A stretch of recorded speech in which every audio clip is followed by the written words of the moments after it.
Welcome back to The Drop. Thanks for joining us for another episode. We're going to talk music. We're going to talk vinyl, all things that you love. I'm Ruben, that's Quinn, and he has the list.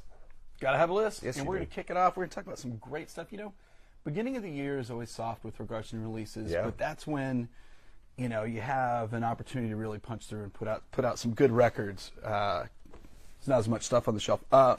This is kind of an interesting thing, Blink-182. This is One More Time, Part 2. Obviously, they reunited with their original band. It's a big deal, and they had went on a huge worldwide tour. And I guess while they were on tour, they recorded basically another album's worth of stuff. This features all the stuff from the vinyl and CD feature all the stuff from the previous record, and then 10 more brand new songs that they're basically selling as endorsing it as a new album. Yeah. And fans are super excited about it. You know, that was one of like the runaway hits from last year. I think people really underestimated how much it resonated with fans. And I think there was some retro good feeling about those guys getting back for together. sure. They caught it, and for some reason there was a couple of people whining about the Coachella set. Remember that, when they were just getting some heat for the Coachella set? But whatever. I mean, I love Blink-182, man. It's cool. It's great. Strong record. This is on a blue vinyl. Yeah. And this is really cool. Yeah, they're back at it. Look the out, Drop people. Fans already. They already know. They're already calling. Okay, so far this year, it's still earlier in the year, but this is one of the best reviewed albums of the year so far. This is I haven't heard it yet. Formerly known as Twigs. This is Eusexia, and you know, she's really kind of, I think, carving her own lane in like the electronica dance pop thing. You know, every project she's done previously has really just been, people have gone crazy about it. And but this is her third full length, her first in 5 years. She had a mixtape last year that was very, very well received. And I think everybody thought that was going to come out proper, but she already had a new record lined up, so that's what we got from her. You know, if you're looking for some dance, I think it's kind of perfect timing after the Charlie XCX thing to kind of people looking for dance floor pop. This is a really good one. Trip hop. Okay, haven't heard trip hop in a while, but I love that phrase and category, I guess. Yeah, cool. She's cool. Watch her. I mean, she's been emerging for some years, but she's going to end up being a big deal this year, I think. Teddy Swims, he's huge. Yeah, he is. I've tried everything but Rehab Part 2. I cannot remember the last time, and maybe it's never happened, that an artist, their debut album, their second album was Part 2. And some viewers are going to say, oh, but Quinn, what about so-and-so? But this guy had a hugely successful debut album with, what were the songs, like Lose Control? I mean, like chart topper, monster hits, really connected with people. You know, soul. He's got a big voice. There was a while there that every like street performer with a YouTube channel, you know, like in the subway and whatever, it was like at least one Teddy Swims song. Yeah, I mean, breakthrough year for him, and I mean, keep it going with Part 2. There you go. I think that's what they're hoping for. All right, Teddy Swims. Let's see what you got, son. This is cool. I don't know that we've ever featured one of these, but this is a long, an ongoing series with Third Man Studios in Nashville, and they invite artists to do live in their studio, which is called the Blue Room. Okay. Because it's all blue. And this is Interpol, live at Third Man Records. And you get 8 of their, you know, most highly regarded tunes from the, probably the best modern purveyors of gloomy, what's the word I'm looking for? How would you describe them? So, yeah, they can be gloomy. They can be maybe lean a little gothy at times. Yeah, a little and punchy. You know? It's very, very rooted in Joy Division and New Order, but a rock band. But a rock band. But a really solid rock band. Yeah. But yeah, and people are, you know, bands really, really want to do these Blue Room sessions. So it's of course, cool man. Of course. Do one under Jack auspices. Right, and the fact that, you know, and Interpol's not for everybody, and you have like critics like split down the middle on. Oh yeah, critics. You know, oh my God. You know, loved everything, loved that first album, second album, love Interpol, and then you're like people that are like, posers, it's all been done Oh, yeah. before, you know, that kind of stuff. I I remember. love them. I think that's always really an interesting moment. At least twice. It's always an interesting moment with Divisive where it's like critics hate it, fans love it. That usually means it's pretty good stuff, Yeah. right? I mean, there's a whole laundry list of great There was artists. the great classic review of some live concert they did early on, and they were like, you know, most boring concert I ever saw. They didn't move. They didn't talk to the audience. It was dark. It's kind of the idea, though. It's kind of their bag. Yeah. Did you listen to the record? Right. What did Yeah. you expect? You know, David Lee Roth's scissor kicks? That is not their style. No. Let's talk about a new band. This is Flip Turn. This is their, I say new. This is their sophomore effort. First record did really, really well. They were staying on the road forever, and in reading about it, this is what they wrote all these songs inspired by their first like traveling, staying on the road for a whole year. Both singles, Juno and Rodeo Clown, are really good. It's kind of Where are they from? They are from Florida. From Florida, okay. And it's pop. It's super hooky pop music, but you know, a rock band. But it's kind of atmospheric. There's a lot of treatments. I don't know if they're sampling stuff in there. It's very textural Okay, pop music. texture. But I think, I mean, they could end up being a big band. Yeah. Songs are very catchy. I mean, I'm surprised they're not already on radio. They probably are elsewhere, but not in Houston. Poised to go big, ladies and gentlemen. We're calling it here on The Drop. And I know you're always bugging me to put these guys in the drop, so I'm going to hook you up. Let's talk about one of your favorite bands. This is King Gizzard and the Lizard. Yes, it's been too long. King Gizzard and the Lizard Wizard. Like a warm pair of socks that you lost. They're back. They probably, this is not an exaggeration, they have more albums than I have blood cells. Yeah. This is the acoustic Gizzard, which Of we've course. been waiting for it. Thank you. Live in Detroit 2024. They released so many records that I'm like, where are these coming from? When was this done? This one's actually 2024. So recent recording, 3 LPs, live in Detroit. Yeah. I mean, I know I should have just set this aside for you right now to I'm add just to your saying, collection. no such thing as too much product out there. Are you adding a new wing to I think Casa, so. I Casa think- Dominguez yeah. just for the just for KGLW. Just for the KGLW. Man. and it's a And kooky thing, man. It's dense too. It is, yeah. They are, their fan base is really They're crazy. growing, man. They're crazy it's like about these guys. the records are selling more and Yeah. more and more, and I guess that's why they keep And they're like making. absolute summer festival staples. Yeah, and if you don't like this record, just wait 15 minutes. They'll have a brand new one out for you. And I thought you were going to pull another one out. Oh no more surprise. No, you were serious That was about a 15 surprise. minutes. Okay, all right. Hey, let's talk about two like really great classic rock brands that have a kind of career-defining like catch-all moments here. Def Leppard, One Night Only. This is live at the Lead Mill in Sheffield, their hometown, May 19th, 2023, where they played like a 1,000-seat club, which it's hard to imagine a band that plays packed stadiums playing a 1,000-seat club. Well, did you see the thing they did to kick off was last year the new record? There was a Yeah. new record last year. This might have been it. Well, to kick it off, they did. It's on YouTube. You can see it. They played the Whiskey. Oh, wow. That's a whoop. I think it's like 200 people. Yeah, that's 250, awesome. something like that. That's awesome. All the hits are there, but then they know it's all fans and audience, Yeah. so it's a lot of rarities, a lot of fan favorites. So they go all the way back to the first album, The which I B-sides, love. baby.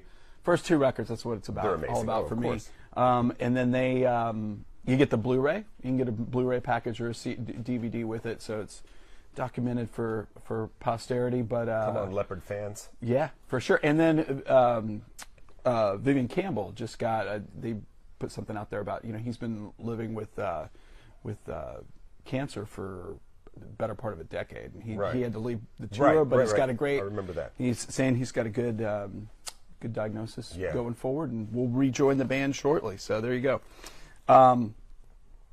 From era a little bit before that, but no less cranking it out, acknowledging their contribution. Blue Oyster Cult celebrated 50 years as a band this past year, and they did it by doing a 3-night stand in New York where they played their first 3 albums in their entirety, along with all the hits and stuff.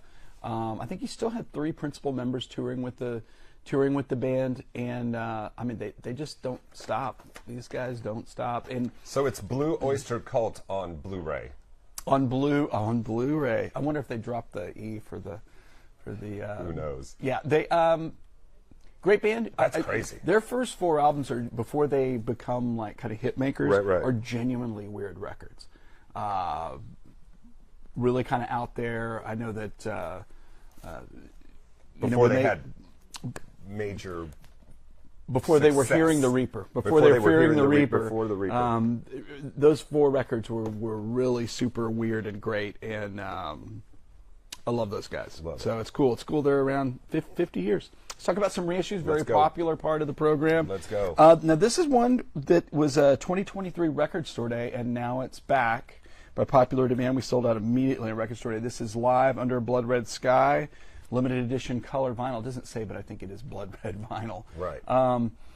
Released is really this was I remember it being the MTV concert. That's where I saw it first. Oh yeah, me too. And that's really kind of like I liked the records up until then, but that was the moment that I was just like, ooh, I love this band. Yeah. Like the rhythm section's doing their own thing. The guitar is like so spare and simple, but puts it over.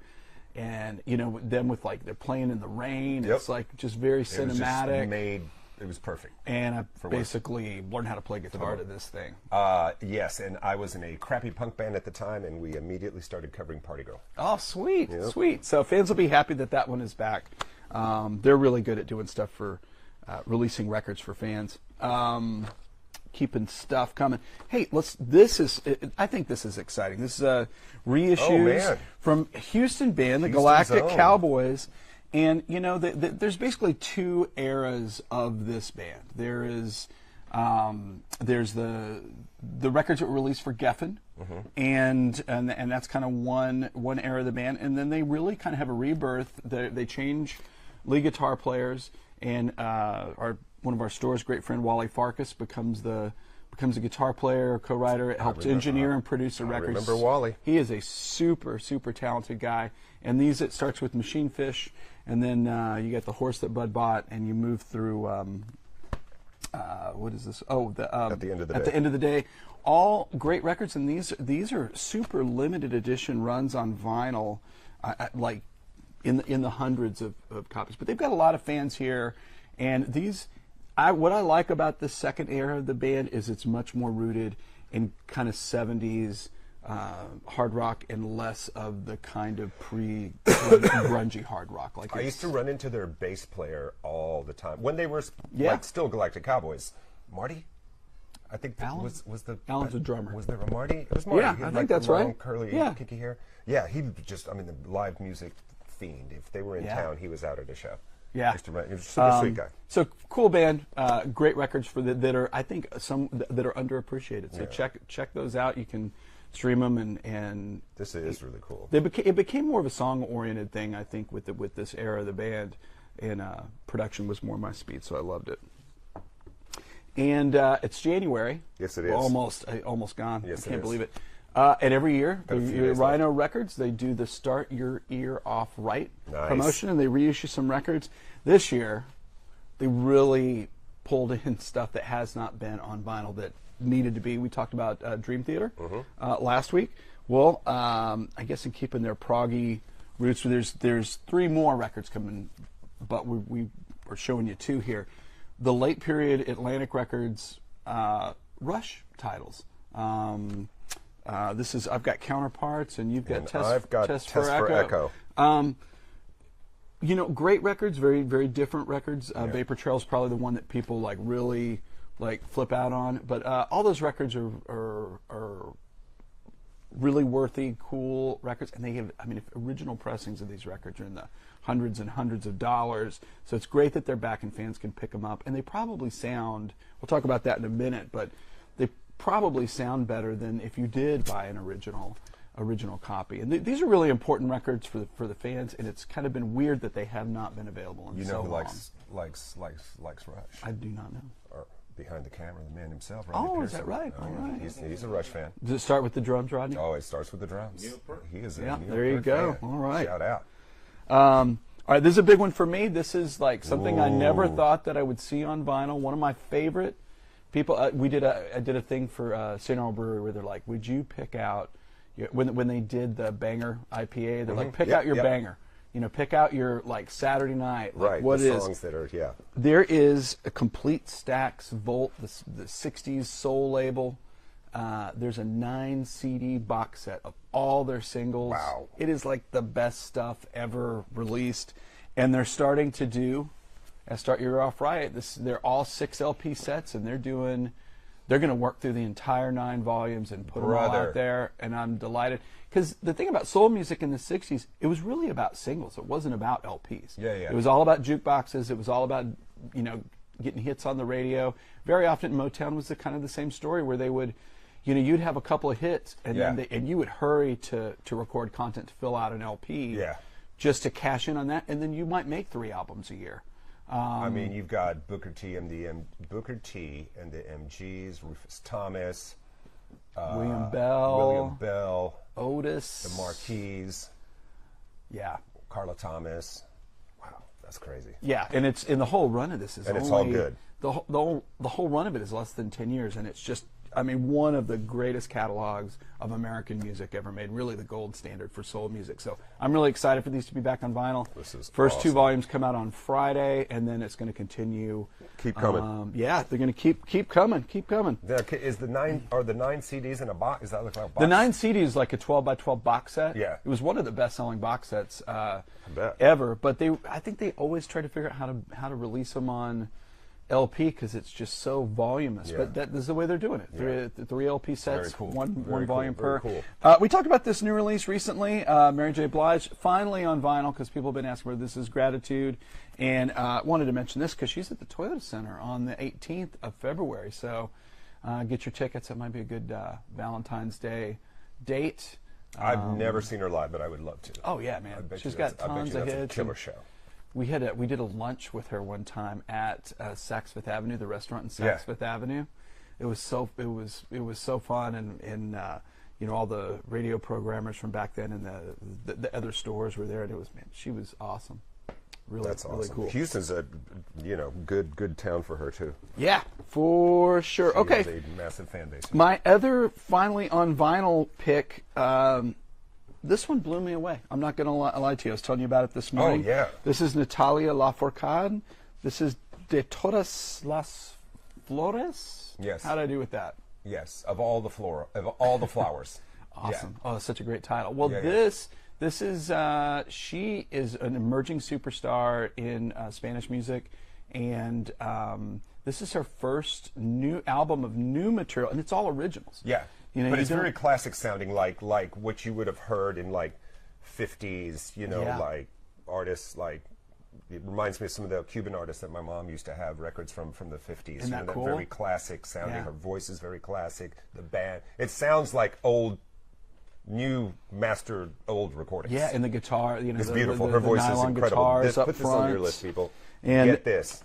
And it's very, and so it's all originals written by her, which is really unusual for a lot of Spanish records because there's always a mix of traditional songs. It's very, very poetic, very romantic. This is a great Valentine's Day gift. The album's originally from 2022. I also want to mention to record companies, if you're listening out there, the vinyl market for Latin records has been really underserved. Get with it and get these records out there because people are looking for them. Yep. But you're looking for some theme music for Valentine's Day. I'm giving that the thumbs up. Absolutely. Let's talk about some jazz reissues, please, which we like to do. Which we love. It always seems like it's Blue Note, and we're not going to let you down. It's Blue Note again this week. These are both part of the Tone Poet series, and these are where they take records that are brilliant records that maybe didn't reach as big of an audience back in the day. I mean, sometimes they're big hit records, but they're records that really have not been available for some time. This is Andrew Hill. This is Grassroots. I like this cover. You got some killer personnel on this record. You got Lee Morgan, Booker Ervin, Andrew Hill on piano, of course, Ron Carter, Freddie Waits on drums. Andrew Hill's recorded output, as we do this, I listen to all these records from the drop, and his material is very varied. but this is probably his most accessible, most approachable record, and it's kind of odd because it's not covers or standards. It's 5 originals, right? Which really kind of puts it in a class by itself. It's cool if you're a fan of jazz piano. You've never kind of worked around this guy or maybe not heard the right things that turned you on. This is a great place to start. Yeah. All right. And we're gonna I'm so excited to talk about this record. This is the debut album, 1961, from Houston, Texas, the Jazz Crusaders. This is Freedom Sound. Nice. Big reaction behind the counter here. And boom. These are, Houston just launched some of the greatest names in jazz that era. Wilton Felder. Wayne Henderson, Joe Sample, Jimmy Sticks Boyd, Hooper. Roy Gaines. And the cool thing about this record is really this is the jump off for soul jazz.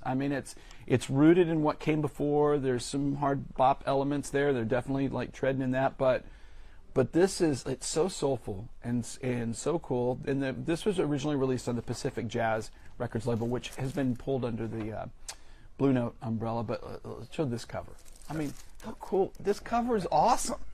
Those guys just hanging out with State of Texas behind it. I love it. Important record, and those guys, 4 great ambassadors from Houston, Texas, that just made great records for decades. Yeah, made records for decades. And of course, Joe Sample ended up post-retirement living here in Houston and as an educator. Got to meet him a few times. Yeah, me wonderful too, man. It's wonderful. Wonderful man. Wonderful guy. And I love it that like the last band he has was like a reggae band. Yeah. You can play anything. Guy could play anything. Of course. Yeah. See, and that's the thing. That's what we do for you guys on the drop. Try to give you a little knowledge, a little education, expose you to these gems that you should know about. And even if you just pick one and go, I'm going to check that out. That makes us smile. I always say it, man. People come over to the house, put that on, just leave it on in the background. Everybody will be like, damn. Heck yeah. Man, what is that? I'm in the vinyl vault this week. Yeah, you are. And I purposefully picked a record that I know that you and I both love. And we've got own on cassette. On cassette. We don't have the cassette. We have the original OG LP, and then I have the reissue right here. This is the Ramones' Too Tough to Die, their 1984 album, which, they were kind of off the chart at that point. They were playing for their fan base. 100%. They were making all their money touring. Yeah. Warner's had given up on them, like becoming a hit act. Now MTV did play this. They did play Howling at the Moon, and the couple records previous to this are all really good. Yeah. When this record came out, I was blown away by how great top to bottom this record was. And this is a couple things happen on this record. They start playing fast. Yeah. There's like 3 songs on here where they're playing full speed, Yeah. punk rock, modern punk rock. Yeah. Dee Dee singing Warthog and Endless Vacation. Impossible to understand what he is saying. Doesn't matter. But it's great. It's great. It's fantastic. And I think that this stands with, everybody gravitates to the first 2 or 3 records, 4 records. Yep. This stands with their best work. It's fantastic. It's the last 5-star record by the band. Yeah. And if you love the early Ramones, you hear them, but you're not familiar with the later records, start here. This is a really important I'm going to get killed record. in the comments. Is it their combat rock? I think it's different. Yeah, I know. I'm just saying. It was like a record that the early fans were like, but Well, I think I have friends that were older that loved the Ramones. Yeah. And they really dug this record. There you go. They thought That's a it bad was analogy. a kind of comeback. Yeah, thing. but it is a great record. And if you just stopped listening to the Ramones after the first 3 records, you should give this a shot. Go for it. It's really good. Man, good vinyl vault. I love that. That was fantastic. We got like 30 seconds. Anything coming up on the Cactus horizon? Yes, but I can't talk about it. Can't talk about it. All right. We got good stuff. I'm going to try to pry the information out of him so we can. Well, you know what? It's our 50th anniversary this year. Cactus has 50 been around for 50 years years. of Cactus music here in Houston, Texas. And man, guys. do we have some surprises for you. If you haven't been down to the shop, if you're anywhere in the Houston area, please drop by. Follow them on Instagram, Cactus Music. it'll be worth your while. Lots of good information. We will see you next Thursday on The Drop. Whoa, there goes the timer. See you later.